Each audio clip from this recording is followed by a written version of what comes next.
Hello, नमस्कार दोस्तों, कैसे हैं आप सभी और कैसी चल रही है आप लोगों की तैयारियां।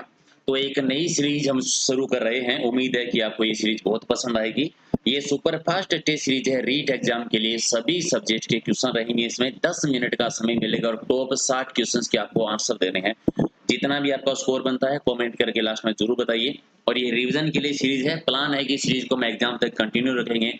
बाकी डिपेंड करता है आप लोगों पर कि अगर आपको ये सीरीज पसंद आती है तो लाइक शेयर कीजिए, और पसंद आई तो हम सीरीज को कंटिन्यू रखेंगे एग्जाम तक। तो पहला टेस्ट है ये, देखते हैं कितने क्वेश्चंस आप सही कर सकते हैं, कितना आप रिवीजन कर सकते हैं। और ये आज का हमारा पहला क्वेश्चन कि बैराठ में किस सभ्यता के अवशेष मिले थे। तो मौर्य काल के अवशेष मिलते हैं, महाभारत के अवशेष मिलते हैं, और बौद्ध धर्म की जानकारी मिलती है। डी आपका ठीक है। अगला है कि कौन सा जोड़ा सुमेलित नहीं है, यानी प्रजामंडल के बारे में है। जैसलमेर की मीठालाल जी ने की थी, अलवर की लादाराम जी ने नहीं की थी, सिरोही की गोकुल च भाई भट्ट ने, और करौली की त्रिलोक च माथुर ने, यानी बी हो जाएगा गलत, बाकी सारे ठीक है। सावन के सोमवार को किस देवता की पूजा करते हैं। तो शिव जी की पूजा की जाती है। डी आपका सही है। और चित्तौड़गढ़ में कीर्ति स्तंभ किसको समर्पित है। आदिनाथ जी का स्मारक है। जीजा ने निर्माण करवाया था। 7 मंजिली इमारत है, नीचे से फीट इसकी ऊंचाई आती है। राठी और मठेड़ा है वो किस बोली की बोली आती है। तो मेवाती की है, जो मेवाती मेवात चित्र बोली जाती है। अब यहाँ पर एक क्वेश्चन कहाँ से दे दो कि मेवाती बोली में साहित्य कौन कौन से संत के हैं, कमेंट करके बताइएगा। सामाजिक अध्ययन के अध्यापक को विषय वस्तु के साथ साथ ज्ञान होना चाहिए। किस चीज का होना चाहिए। शिक्षण विधियों का ज्ञान होना जरूरी है, यानी बी आपका ठीक है। ये कथन किसका है। जहां भी समाज होता है वहां एकता होने के कारण परोपकार की भावना होती है। ये कथन है वो किसका आता है, और ये एमिले का कथन है, यानी एक आपका ठीक है। अगला है कि शिक्षक को कक्षा शिक्षण के समय आवश्यक है। किसकी आवश्यकता होती है। ठीक है, कि वो छात्र को प्रसन्नतापूर्वक पढ़ाए, ये भी सही है। कोई छात्र इधर-उधर ध्यान न दे, ये भी ठीक है। और पाठ पढ़ाने का कार्य क्लास के समय में पूरा हो जाए, यानी सारी बातें ठीक है, तो डी कर देंगे राइट आंसर। शिक्षा के स्वरूप को परिभाषित किया जा सकता है। किस रूप में परिभाषित किया जा सकता है। कि अनुभव के द्वारा होने वाले ज्ञान की वृद्धि के रूप में, एक्सपीरियंस के द्वारा होने वाले ज्ञान की वृद्धि के रूप में परिभाषित किया जा सकता है शिक्षा के स्वरूप को, यानी सी आपका ठीक है। बालकों का निरंतर आंतरिक मूल्यांकन करने का लाभ क्या होता है। आंतरिक मूल्यांकन करने का लाभ ये होता है कि छात्रों को अपनी कमजोरियों का ज्ञान होता है, उनकी कमजोरियों के बारे में उन्हें पता लगता रहता है, यानी सी आपका ठीक है। अगला है कि किसी दूसरी वस्तु की अपेक्षा एक वस्तु पर चेतना का केंद्रीकरण अवधान है। ये स्टेटमेंट किसका है, यानी कथन किसका। ये रोस का है, रास नहीं है, ये रोस है, तो राइट आंसर आपका बी हो जाएगा। अगला है कि भाषा विकास के लिए सबसे संवेदनशील समय निम्नलिखित में से कौन सा होता है। और भाषा विकास के लिए होता है बचपन का समय, प्रारंभिक बचपन का समय जो है वो सबसे संवेदनशील टाइम माना जाता है। सी आपका ठीक है। कार्य को आरंभ करने, जारी रखने और नियमित करने की जो प्रक्रिया होती है वो कौन सी। प्रेरणा, यानी एक आपका ठीक है। अगला है कि बच्चे तब सर्वाधिक सृजनशील होते हैं जब वे किसी गतिविधि में भाग लेते हैं। ठीक है, जब वो किसी गतिविधि में भाग लेते हैं, यानी अपनी रुचि से, तो राइट आंसर सी हो जाएगा। अगला है कि ईश्वर को ईश्वर कहना किस प्रकार के उच्चारण का दोष है। ईश्वर को ईश्वर कहना ये किस प्रकार का है। स्वरलोप का दोष है, स्वरलोप, यानी सी आपका ठीक है। अगला है कि विषमता का विपरीत शब्द बता दीजिए। विषमता यानी समता, एक आपका राइट आंसर। अगला है कि आतंकवाद शब्द है, संज्ञा है, विशेषण है, क्रिया है, या फिर क्रिया विशेषण है, तो ये संज्ञा है, यानी एक आपका ठीक है। अगला है कि सूरज यदि अपनी चुंबकीय क्षमता खो दे तो इसका परिणाम क्या हुआ, रिजल्ट क्या निकलेगा। तो पृथ्वी का तापमान बढ़ जाएगा, पृथ्वी का तापमान है वो बढ़ जाएगा। अगला है कि हाल ही के वर्षों में किसकी तेजी आई है। ठीक है, किसकी तेजी देखने को मिली है। तो सूर्य की परिक्रमा करने वाली बेल्ट की गति में तेजी देखने को, है ना, डी आपका ठीक है। पृथ्वी पर जीवन असंभव क्यों हो जाएगा। ये कब हो जाएगा, जब सूरज की चुंबकीय क्षमता खो देगा। क्योंकि उसमें क्या होगा, अभी मैंने पढ़ा कि तापमान में वृद्धि होगी तो जीवन असंभव हो जाएगा, यानी बी आपका ठीक है। अगला है कि खगोल का तात्पर्य, खगोल यानी अंतरिक्ष, एक आपका सही है। अगला है कि नर्मदा और ताप्ती नदियों के मध्य कौन सी पहाड़ी या पर्वत श्रेणी स्थित है। तो नर्मदा ताप्ती नदी के बीच में सतपुड़ा पहाड़ी आती है। आप कमेंट करके आप बताइए राजस्थान की किस दिशा की साइड में स्थित है, वो कमेंट करके आप बताओ। अगला है कि भारत का सर्वाधिक आबादी वाला द्वीप कौन सा आता है। तो साल सीट, अब ये है कहां पर, कमेंट कर दो फटाफट। अगला है कि निम्नलिखित में से कौन सी नदी चंबल में नहीं मिलती, यानी चंबल की सहायक नदी कौन सी नदी नहीं है।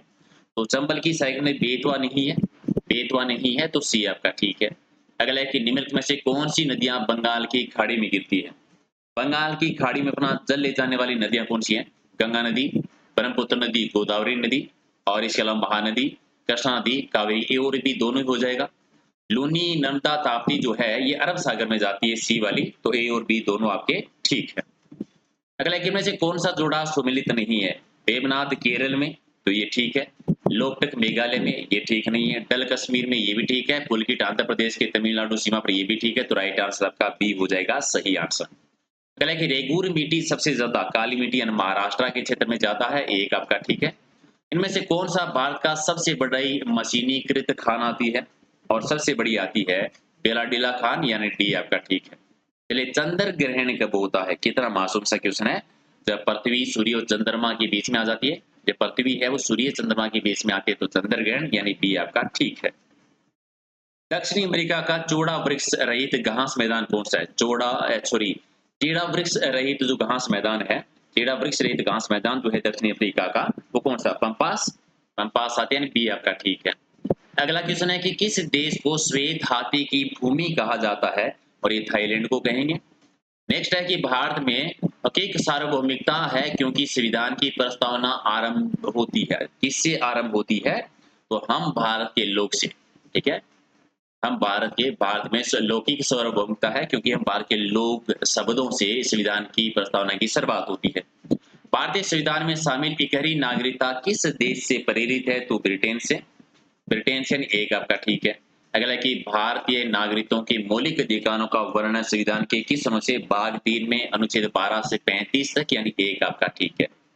अगला है कि निम्न में से कौन सा एक राज्य की नीति निर्देशक तत्वों में नहीं आता है? तो असभ्यता का उन्मूलन ये अनुच्छेद 17 मौलिक अधिकारों में आते हैं, तो सी आपका ठीक है। अगला है कि लोकसभा में शून्यकाल की अवधि अधिक से अधिक कितनी हो सकती है? तो शून्यकाल की अवधि 1 घंटा यानी बी आपका ठीक है। अगला है कि उत्तर प्रदेश की विधान परिषद में राज्यपाल के द्वारा कितने सदस्यों को मनोनीत किया जा सकता है? 1/6 सदस्य मनोनीत किए जा सकते हैं। राजस्थान में तो विधान परिषद है नहीं। अगला है कि पंचायत समिति के सदस्य, कौन सा कथन सही है? पंचायत समिति के सदस्य जो होते हैं वो प्रत्यक्ष रूप से जनता के द्वारा चुने जाते हैं, मनोनीत तो किए जाते हैं, यानी बी सी आपका ठीक है। अगला है कि भारतीय उपमहाद्वीप में कृषि की प्राचीनतम साक्ष्य जो मिले हैं वो कहाँ से? तो मेहरगढ़ से सबसे प्राचीन। और इनमें से कौन सा लक्षण सिंधु घाटी सभ्यता के लोगों की खास के चित्रण करता है? तो 4 कथन है, आप आराम से पढ़िए कौन कौन सा सही लग रहा है। तो वहां पर विशाल महल और मंदिर थे, मंदिर तो थे ही नहीं, तो ये तो नहीं कर सकते। देवी देवताओं की दोनों की पूजा करते थे, ये बात तो ठीक है। युद्धों में घोड़े खींचे जाते थे, रथों का प्रयोग किया जाता है, ये भी, यानी केवल दो नंबर ऑप्शन ही ठीक है, बाकी तो नहीं है। ठीक है, तो बी कर दीजिए राइट आंसर। अगला है कि इनमें से किसने सेंड्रोकोटस यानी चंद्रगुप्त मौर्य को सिकंदर महान के भेद का उल्लेख किया था? चंद्रगुप्त मौर्य को ही सेंड्रोकोटस कहते हैं और ये उल्लेख जस्टिन ने, यानी बी आपका ठीक है। अगला है कि भारत का नेपोलियन किसे कहा जाता है? भारत का नेपोलियन समुद्रगुप्त को कह देते हैं। और अगला है कि प्राचीन भारत में सिंचाई कर सकते थे, सिंचाई किसे की जा सकती थी प्राचीन भारत में? ठीक है, तो क्या हो जाएगा 43 का राइट आंसर? विदक भागम यानी एक आपका ठीक है। इनमें से कौन सा जोड़ा है वो सुमेलित है? सही है। एलोगरा की गुफाएं शक, मीनाक्षी मंदिर पल्लव, खजुराहो के मंदिर चंदेल शासकों ने, यानी राइट आंसर ठीक सी वाला आपका सही है। तथाकथित प्रथम राष्ट्रीय स्वतंत्रता संग्राम न प्रथम न ही राष्ट्रीय और न ही स्वतंत्र संग्राम था, ये 1857 की क्रांति के बारे में किसने कहा था? आरसी मजूमदार जी के द्वारा कहा गया था। लेकिन निष्क्रिय विरोध के सिद्धांत का प्रतिपादन किसने किया था? ये अरविंद घोष जी ने, डी आपका ठीक है। अगला है कि भारतीय कपड़ा व्यापारी बैंकर कांग्रेसी और महात्मा गांधी जी का निकट सहयोगी है, ये उपयुक्त विवरण है, किसका विवरण आता है? ये जमनालाल बजाज जी, सी आपका ठीक है। अगला है कि शक्ति के विरुद्ध अधिकार की लड़ाई में मैं विश्व की सहानुभूति चाहता हूँ, ये किसने कहा था? ये गांधी जी ने दांडी यात्रा से कहा था कि शक्ति के विरुद्ध अधिकारों की लड़ाई में मैं विश्व की सहानुभूति चाहता हूँ, बी आपका ठीक है। अगला है कि राजस्थान का राज्य पक्षी बताना है, तो गोडावण। आप कमेंट करके बताइए कि अगर आपको गोडावण देखना हो तो आप कौन से राष्ट्रीय अभियान में जाएंगे या किस अभियान में जाएंगे? राजस्थान की राज्य सीमा कितने राज्यों के साथ लगती है? तो 5 राज्यों के साथ सीमा लगती है। टोटल कितनी लगती है वो आप बता दीजिए। और आधी खारी आधी मीठी नदी किसे कहते हैं? तो लूनी नदी आधी खारी और आधी मीठी नदी कहलाती है।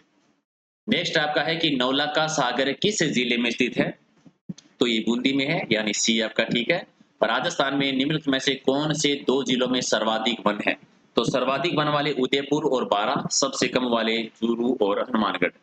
चलिए गलत जोड़े की पहचान करनी है। खनिज है, दूसरी साइड में खान दे रखी है, तो गलत क्या है? यूरेनियम कराइट ठीक है, तांबड़ा राजमहल ये भी ठीक है, गुलाबी संगमरमर जो है ये संगमरमर से संबंधित, और जिप्सम पलाना ये गलत हो जाएगा। जिप्सम जामसर, तो डी आपका गलत है। अगला है कि राजस्थान की पहली औद्योगिक नीति की घोषणा कब हुई थी? तो 1978 के दौरान।